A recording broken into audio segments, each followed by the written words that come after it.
கர்த்தருடைய பரிசுத்த நாமம் மகிமைப்படுவதாக. தினமும் கர்த்தருடைய சத்தத்தை கேட்டுக்கொண்டிருக்கிற தேவனுடைய பிள்ளைகளை வாழ்த்துகிறேன், ஆசீர்வதிக்கிறேன்.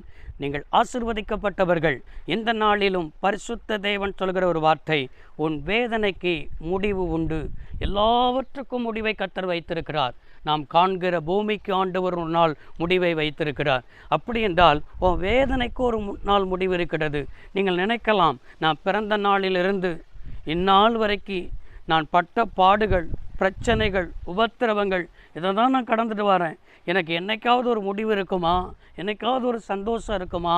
ஒரு நிம்மதி கிடைக்குமா என்று சொல்லி நீங்கள் ஒரு பல கேள்விகளை கேட்கலாம்.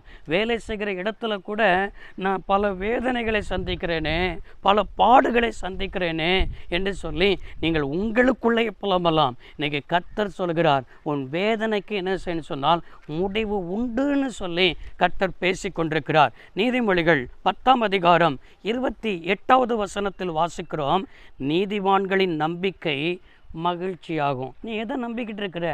எனக்கு இது நடக்கும் நம்புறல்ல, இது எனக்கு ஆண்டவர் கைகூடி வர பண்ணுவார் என்று சொல்லி விசுவாசத்தோடு நம்பிக்கையோடு காத்து கொண்டிருக்கிற தேவனுடைய பிள்ளையே, உன் நம்பிக்கை மகிழ்ச்சியாகும்னு சொல்கிறாரு. உன் நம்பிக்கையில் வேதனை வராது. சில சமயத்தில் நம்ம நம்புவோம், நம்ம நம்புகிற நம்பிக்கை நமக்கு கிடைக்காமல் போகும்போது, கை கூடாமல் போகும்போது நமக்குள்ளேயே சோர்ந்து போவோம். எனக்கு மட்டும்தான் காலதாமதமாகும், எனக்கு மட்டும்தான் நடக்காது என்று சொல்லி நமக்குள்ளேயே பல கேள்விகள், நமக்குள்ளே பல சோர்வுகள், நமக்குள்ளே பல காரியங்களை நினைத்து வேதனைப்பட்டு கொண்டே இருக்கிற அனுபவங்கள் இப்படி தான் உங்களுடைய வாழ்க்கையில் இருக்கிறது.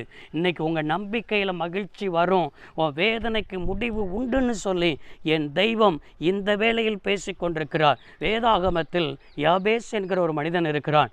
இந்த மனிதன் குறித்து அவருடைய தாய் அவனை துக்கத்தோடு வெற்றெடுத்தேன் என்று யாபேஸ் என்று பேர் வைக்கிறார். ஆனால் இவன் தேவனை நோக்கி ஜெபம் பண்ணி, ஆண்டவரே, தேவரே, நீர் என்னை ஆசீர்வதிக்க வேண்டும், என் எல்லையை பெரிதாக்க வேண்டும், அது மாத்திரமல்ல உம்முடைய கரம் என்னோடு கூட இருக்க வேண்டும், தீங்கு நாட்களுக்கு என்னை விலக்கி காத்தருளும் என்று சொல்லி யாபேஸ் வேண்டிக் கொண்டான்.